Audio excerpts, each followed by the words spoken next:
Exodus chapter 14 from verse 10. And when Pharaoh drew near, the children of Israel lifted their eyes, and behold, the Egyptians marched after them. So they were very afraid, and the children of Israel cried out to the Lord. Then they said to Moses, because there were no graves in Egypt, have you taken us away to die in the wilderness? Why have you so dealt with us to bring us up out of Egypt? Is this not the word that we told you in Egypt, saying, let us alone, that we may serve the Egyptians?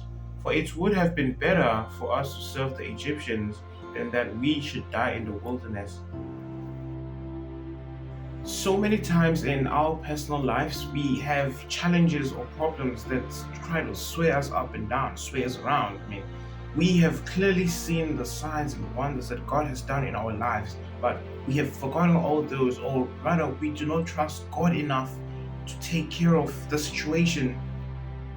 It is seen here in the book of Exodus chapter 14 that the Israelites have come to a conclusion that they want to settle for less, because they have seen that Pharaoh is running after them with his horsemen and his chariots, and now they are dismayed because they're not sure if they will be able to escape this one.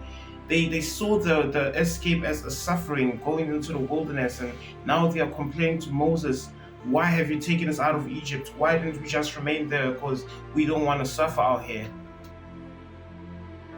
So many times we settle for less because we are not able to trust God enough despite the things that He has done in the past.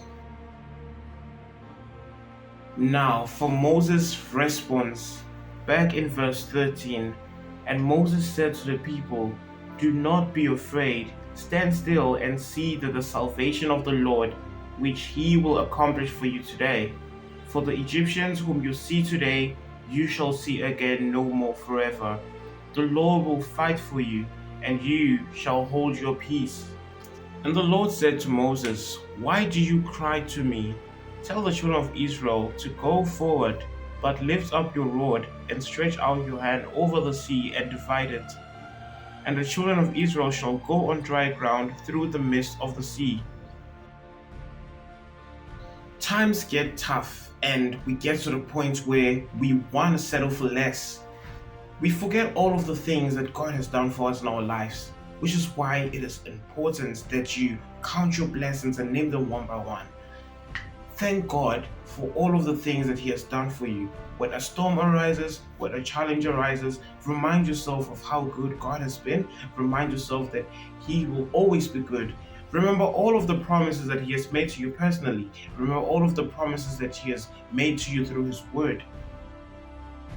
This is God now intervening into the affairs of the Israelites. He clearly made a way. Taking them out of Egypt, He already knew the challenges that are ahead, and He was ready and prepared to take care of the Israelites no matter what circumstance arises. Now, Pharaoh running after the Israelites was no different in this case. Let the story of these Israelites remind you that God is always able to deliver you out of the hands of whatever it is that is challenging you, because He will always make a way of escape for you. God will never lead you to do something and He will not have a plan for you to get ahead of that thing. Always remember to trust God. Remind yourself that His promises never fail. Because He has led you to a certain place, He will always make a way forward for you. Have a wonderful week ahead. Stay blessed.